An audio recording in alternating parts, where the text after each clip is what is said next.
Dear students, welcome back to my channel. आज का हमारा टॉपिक है literary terms of drama. BA third semester English का ये थर्ड यूनिट है। बहुत से कमेंट्स आए थे, बहुत से स्टूडेंट्स ने कहा था कि इस टॉपिक पे वीडियो बनाऊं, तो मैं इस टॉपिक को कुछ पार्ट्स में डिवाइड करके वीडियो बनाऊंगी। तो आज की वीडियो में हम इन 3 लिटरेरी टर्म्स को डिस्कस करने वाले हैं, फ्लैशबैक, फॉइल और फोरशैडोइंग। सबसे पहले हम फ्लैशबैक को डिस्कस करेंगे। इसकी डेफिनेशंस देखेंगे 2 से 3 सिंपल और इजी वर्डिंग में। तो फर्स्ट वन है, a flashback in drama is a scene that interrupts the chronological sequence of events to show something that happened earlier in the story, providing context और background। Drama में flashback का मतलब एक ऐसा scene है जो उसकी क्रोनोलॉजिकल ऑर्डर को ब्रेक करके ऐड किया जाता है। सिंपल वर्डिंग में मैं आपको बताती हूँ कि ड्रामा जब लिखा जाता है तो उसको क्रोनोलॉजिकल ऑर्डर में लिखा जाता है। मतलब सबसे पहले हम ये बताते हैं कि पहले ये हुआ, फिर उसके बाद ये हुआ, फिर उसके बाद ये हुआ, यानी एक सीक्वेंस चल रही होती है ना। तो इस सीक्वेंस को ब्रेक करके एक पास्ट इवेंट ऐड कर दिया जाता है, पास्ट का कोई सीन ऐड कर दिया जाता है। उसका पर्पस क्या होता है कि आपको बैकग्राउंड इंफॉर्मेशन दी जाए या पास्ट में जो कुछ भी हो चुका है उसको अब वाले इवेंट के साथ रिलेट किया जाए, उसके साथ जोड़ के आपको दिखाया जाए, बैकग्राउंड इंफॉर्मेशन दी जाए। तो ये होता है, ये जो सीन अब ऐड किया है ये होता है flashback. It is a narrative technique used to reveal past events that influence the present story line और कैरेक्टर मोटिवेशन। हम इसको इस तरह से भी डिफाइन कर सकते हैं कि ये एक नैरेटिव टेक्निक है जिसमें पास्ट इवेंट्स को रिवील किया जाता है, पास्ट इवेंट्स को दिखाया जाता है। ऐसे पास्ट इवेंट्स जो इन्फ्लुएंस कर रहे होते हैं प्रेजेंट को, मतलब हमारी प्रेजेंट में जो स्टोरी चल रही है या हमारा कैरेक्टर, उसका जो भी मोटिवेशन है, उसको जो चीज इन्फ्लुएंस कर रही है वो है पास्ट का वो स्पेसिफिक इवेंट। तो वो जो स्पेसिफिक इवेंट दिखाया जा रहा है जिसका रिलेशन है इस करंट और प्रेजेंट सीन के साथ, वो है flashback. A flashback, also known as analepsis, is an interjected scene that takes the narrative back in time from the current point in the story. Flashback को एनालेप्सिस भी कहा जाता है। मतलब यह है कि फ्लैशबैक का दूसरा नाम एनालेप्सिस है। ये एक इंटरजेक्टेड सीन है जो कि नैरेटिव को उठा के पास्ट में ले जाता है। पास्ट में कुछ हुआ था, वहां पे ये स्टोरी को उठा के ले जाता है। तो ये जो इंटरजेक्टेड सीन है या जो ये टेक्निक है, इसको हम फ्लैशबैक या फिर एनालेप्सिस बोलते हैं। अब हम इसके टाइप्स देखते हैं। There are 2 types of flashback, internal और एक्सटर्नल। अब इनमें क्या डिफरेंस है? इन लिटरेचर, इंटरनल फ्लैशबैक और analepsis is a flashback to an earlier point in the narrative. लेकिन एक्सटर्नल में क्या है कि एक्सटर्नल फ्लैशबैक और analepsis is a flashback to a time before the narrative started. Internal flashback क्या है? Internal flashback story के अंदर ही पास्ट इवेंट की तरफ रेफर किया जा रहा है। मतलब ये है कि स्टोरी स्टार्ट हो गई है, आप स्टोरी में थोड़ा आगे चले गए हैं, आगे जाके स्टोरी के स्टार्ट की तरफ या थोड़ा सा पहले कोई भी इवेंट जो गुजर गया है उसको दिखाया जाए तो वो है इंटरनल फ्लैशबैक। लेकिन एक्सटर्नल फ्लैशबैक या एक्सटर्नल एनालिसिस ऐसा फ्लैशबैक है जिसमें ऐसा सीन दिखाया जा रहा होता है जो कि नैरेटिव या स्टोरी के स्टार्ट होने से भी पहले का सीन होता है। ठीक है, बात समझ में आई? दोनों में क्या डिफरेंस है? एक स्टोरी के अंदर ही रेफर कर रहा है, स्टोरी के अंदर का ही सीन दोबारा दिखा रहा है, और दूसरा स्टोरी से या नैरेटिव के स्टार्ट होने से पहले का। अब हम इसके कुछ एग्जांपल्स देख लेते हैं। तो पहली एग्जांपल है to kill a mockingbird by Harper Lee. इसमें स्काउट फिंच एक कैरेक्टर है और स्टोरी जब स्टार्ट होती है, यानी स्काउट जो है इस टाइम पे बड़ी है और वो पास्ट में अपने चाइल्डहुड के इवेंट्स को बार बार कोट करती है या पास्ट को याद करती है, तो वो फ्लैशबैक में दिखाया जाता है। ये भी एक एग्जाम्पल है। फिर व्यूदरिंग हाइट्स बाय एमिली ब्रोंटे, यहाँ पे भी हमें फ्लैशबैक बार बार देखने में आता है क्योंकि मिस्टर लॉकवुड जो होता है ये नेली डेन की नरेशन के थ्रू इसको बताया जा रहा होता है कि कैथरीन कौन थी, हेथक्लिफ कौन था, अनशॉ फैमिली क्या थी। तो ये सारी चीजें जो हैं उसे नेली के नरेशन से पता चलती हैं। तो ये भी फ्लैशबैक था। सेकेंड लिटरेरी टर्म है foil. A foil is a character who contrast with another character, typically a character who contrasts with the protagonist in order to better highlight or differentiate certain qualities of protagonist. A foil to the protagonist may also be the antagonist of the plot. Foil ऐसा character होता है जो किसी दूसरे character के साथ contrast के तौर पर दिखाया जाता है, मीन्स उसका पर्पस हाईलाइट करना होता है, क्वालिटीज को हाईलाइट करना होता है। और यूजुअली ये प्रोटैगोनिस्ट के ऑपोजिट कैरेक्टर होता है। जैसे कि कैरेक्टर की टाइप्स में आपने पढ़ा होगा, एक प्रोटैगोनिस्ट होता है और एक एंटैगोनिस्ट होता है। प्रोटैगोनिस्ट मेन कैरेक्टर होता है, यानी हमारा हीरो होता है, और एंटैगोनिस्ट विलन होता है। तो एंटैगोनिस्ट जो है उसको हम फॉइल भी कह सकते हैं, या आप यूं समझें कि फॉइल की एक टाइप जो है वो एंटैगोनिस्ट भी हो सकती है। और इसका मेन पर्पस प्रोटैगोनिस्ट की क्वालिटीज को हाईलाइट करना होता है। The word foil comes from the old practice of baking gems with foil to make them shine more brightly. Foil word के ओरिजिन के बारे में थोड़ा सा बताया जा रहा है कि फॉइल वर्ड एक्चुअली में पास्ट में ज्वेलर्स यूज करते थे। ये ज्वेलरी के ऊपर एक मेटेलिक फॉइल चढ़ाते थे। मतलब ये है कि ये एक टाइप की लेयर होती थी जो ज्वेलरी के ऊपर ये लगा देते थे, या पॉट्स के ऊपर भी ये यूज की जाती थी, ताकि वो चीज जो है ज्यादा ब्राइट नजर आए, उसके नीचे जो सरफेस है उसकी अगलीनेस छुप जाए। यानी उसको आप यूं समझें कि उसको लोगों के लिए अच्छा बनाकर दिखाने के लिए फॉइल जो है ऊपर लगाया जाता था। तो इसी तरह से ये फॉइल जो कैरेक्टर है ये भी कैरेक्टरिस्टिक्स को, क्वालिटीज को चेंज करके दिखाने के लिए यूज होता है। मतलब ये है कि प्रोटैगोनिस्ट की क्वालिटीज के ऑपोजिट क्वालिटीज को हाईलाइट करके लोगों को दिखाया जाता है। In some cases, a subplot can also be used as a foil to the main plot. This is especially true in the case of metafiction and the story within a story motif. कुछ stories में सब plot को भी as a foil use किया जाता है।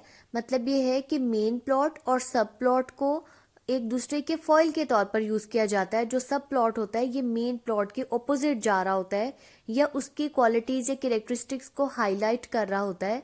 तो ये चीज मेटाफिक्शन या फिर story with in a story में कॉमन होती है। मेटाफिक्शन में क्या होता है कि इसमें कहानी के अंदर ही कहानी होती है। ये सेल्फ रेफरेंशियल स्टोरी होती है, यानी कहानी के अंदर ही एक पार्ट दूसरे पार्ट की तरफ रेफर कर रहा होता है। A foil usually either differs dramatically और is an extreme comparison that is made to contrast a difference between two things. Foil को हम इस तरह से भी डिफाइन कर सकते हैं कि ये एक ऐसी डिवाइस है जो दो चीजों को ड्रामेटिकली डिफर्स करती है। मतलब ये है कि उनके दरमियान डिफरेंस क्रिएट करती है, या फिर एक्सट्रीम टाइप का कंपैरिजन क्रिएट करती है दो चीजों के बिटवीन। और इसका मेन पर्पस दोनों चीजों के दरमियान में कंट्रास्ट को प्रोमिनेंट करना, हाईलाइट करना होता है। Shakespeare refers directly to the origin of the term foil in Henry IV, Part 1. Prince Hall says that when he starts behaving better, the change will impress people. तो इसको उसने इन words में कहा, and like bright metal on a sullen ground, my reformation glittering over my fault shall show more goodly and attract more eyes than that which hath no foil to set it off. Shakespeare ने foil का word सबसे पहले Henry fourth part 1 में use किया। इसमें Prince hall कहता है कि उसका चेंज बिहेवियर बिल्कुल वैसे ही नोटिस किया जाएगा जैसे किसी जैम को किसी बिल्कुल डल प्लेस पर रख दिया जाए, तो वो डल प्लेस के ऊपर एक जैम पड़ा हुआ कितना प्रोमिनेंट होगा। बिल्कुल इसी तरीके से उसकी जो इम्प्रूव्ड उसका बिहेवियर है उसको उसके पास्ट मिस्टेक्स के साथ कंपेयर किया जाएगा।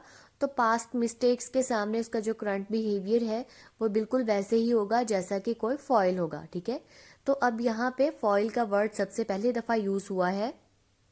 अब हम इसकी कुछ एग्जांपल्स देख लेते हैं। हेमलेट में एग्जांपल है हेमलेट की और लेयरटीज की। सेकेंड एग्जांपल है strange case of doctor Jekyll and mister hide में। डॉक्टर जेकिल और मिस्टर हाइड ये एक ही आदमी होता है, लेकिन ये इसका पॉजिटिव और नेगेटिव एस्पेक्ट होता है, यानी इसकी दो पर्सनालिटीज होती हैं, एक पॉजिटिव होती है एक नेगेटिव होती है। तो वो कंट्रास्ट को हाईलाइट कर रही होती हैं। तो ये भी बहुत मजे की स्टोरी है, दोनों कैरेक्टर भी बहुत इंटरेस्टिंग है। मतलब एक ही आदमी के दो कैरेक्टर, दो पर्सनालिटीज। फिर उसके अलावा रोमियो और जूलियट की एग्जाम्पल है। फिर फ्रैंकेनस्टाइन की है। हैरी पॉटर की एग्जाम्पल भी आपको बहुत अच्छे से पता होगी। इसमें हैरी पॉटर और मेलफॉय जो हैं वो एक दूसरे के फॉइल के तौर पे दिखाए गए हैं। फिर एलिजाबेथ बेनेट और शार्लेट ल्यूकास, ये प्राइड एंड प्रेजुडिस की है। अब हम थर्ड लिटरेरी टर्म डिस्कस करते हैं, foreshadowing. Foreshadowing is a plot element that hints at something to come later in the story. तो अब फोर शेडोइंग क्या है? ये एक प्लॉट का एलिमेंट है या ये एक लिटरेरी टर्म है जिसमें हिंट दिया जाता है कि स्टोरी में बाद में ये कुछ होगा या जो भी होना होता है उससे रिलेटेड मिलता जुलता एक हिंट दे दिया जाता है। Foreshadowing is a narrative device in which a storyteller gives an advance hint of what is to come later in the story। तो इसको नैरेटिव डिवाइस भी बोल सकते हैं, जिसमें स्टोरी टेलर, कहानी सुनाने वाला, हमें पहले से ही एडवांस में ही एक हिंट दे देता है कि स्टोरी में बाद में आने वाले इवेंट्स में ये होगा। Foreshadowing often appears at the beginning of a story and it helps develop or subvert the audience expectations about upcoming events। Foreshadowing usually story के स्टार्ट में होती है और स्टार्ट में आने की वजह से ही रीडर्स जो है, ऑडियंस जो है, वो स्टार्ट से ही अपने गेस बनाने शुरू कर देता है, सोचना शुरू कर देता है, अपने गेसेस को डेवलप करना शुरू कर देता है कि स्टोरी में आगे जाके ये होने वाला है। The writer may implement foreshadowing in many different ways such as character, dialogue, plot events and changes in setting। Foreshadowing बहुत से different forms में हो सकती है, इसके different ways हो सकते हैं, यानी किसी कैरेक्टर की फॉर्म में दिखाई जा सकती है या फिर कोई डायलॉग हो सकता है, कोई प्लॉट इवेंट हो सकता है या फिर इवन सेटिंग भी हो सकती है। Even the title of a work or a chapter can act as a clue that suggests what is going to happen। Even के टाइटल में भी फोरशैडोइंग हो सकती है। टाइटल से भी हमें एडवांस में हिंट दिया जा सकता है जो हमें बताता है कि फ्यूचर में क्या होने वाला है। Foreshadowing in fiction creates an atmosphere of suspense in a story so that the readers are interested and want to know more.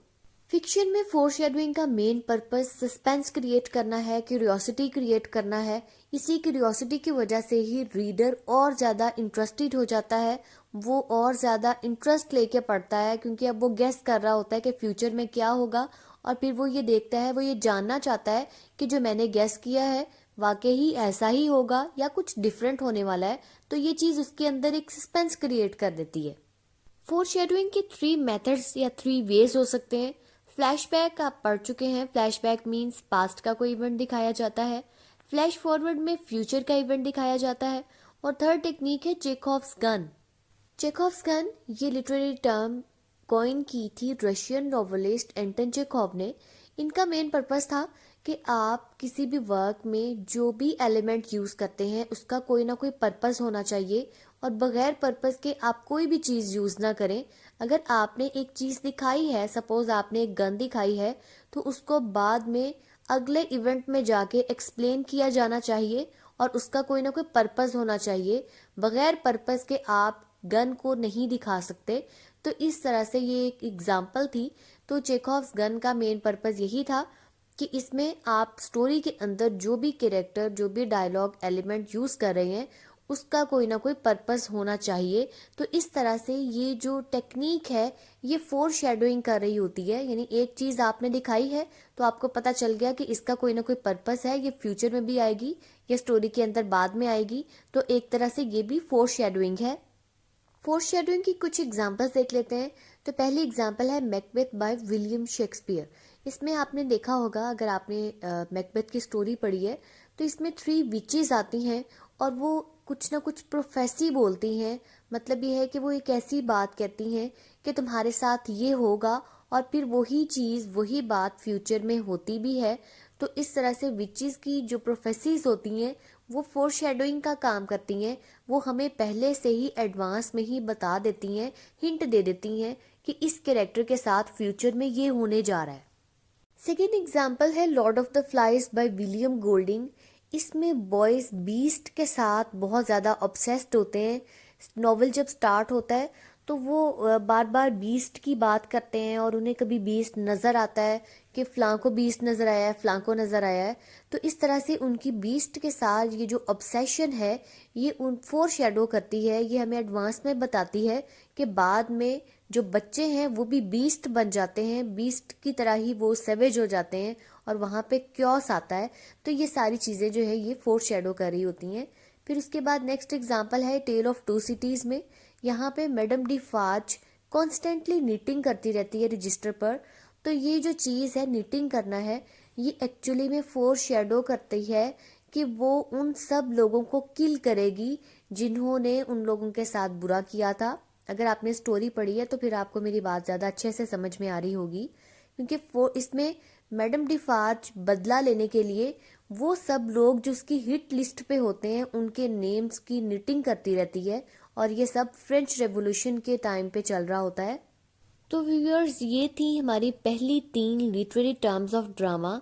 I hope आपको बहुत अच्छे से समझ आई होगी। नेक्स्ट टर्म्स को मैं अपनी नेक्स्ट वीडियो में शेयर करूंगी। तब तक के लिए मेरे चैनल को देखते रहिए, मेरी वीडियो को लाइक और शेयर करते रहें। मेरे चैनल को सब्सक्राइब करना आपने बिल्कुल नहीं भूलना। Thank you for watching.